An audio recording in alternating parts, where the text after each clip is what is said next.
আমি সাকিব একসাথে আমরা রুমে টাইম স্পেন্ড করছি, উনিও এসেছে আব্রামকে নিয়ে। এবার ঘটে গেল এক মৌলিক কাণ্ড। মেগাস্টার সাকিব খান বুবলি একান্ত সময় নিজ পুত্র জয়কে নিয়ে হাজির হলেন অপু বিশ্বাস। হ্যাঁ দর্শক, আপনি ঠিকই শুনেছেন, ঠিক এমনই কথা বলেছেন বুবলি নিজেই। বুবলি জানান, আমি আর সাকিব খান প্রাইভেট সময় কাটাচ্ছিলাম, আর তখনই জয়কে নিয়ে হাজির হয়েছিলেন অপু বিশ্বাস।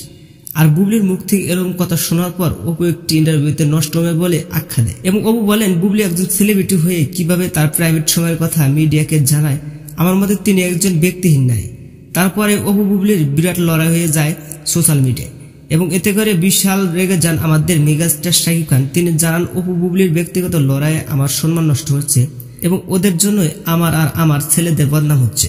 সাকিব খানের এরকম কথা শুনে তো সাকিব খানের ভক্তরা খেপে গিয়ে অপু বুবলির উপরে বিরক্ত হয়ে গেছে, অপু বুবলির উপর। তো দর্শক, সাকিব খানের এরকম কথা শুনে আপনি কি ভাবছেন সেটা ভেবে কমেন্ট করতে পারেন নিচের কমেন্ট বক্সে। দেখা হচ্ছে পরের কোনো ভিডিওতে। সে পর্যন্ত সব ভালো থাকবেন, সুস্থ থাকবেন। আল্লাহ হাফেজ।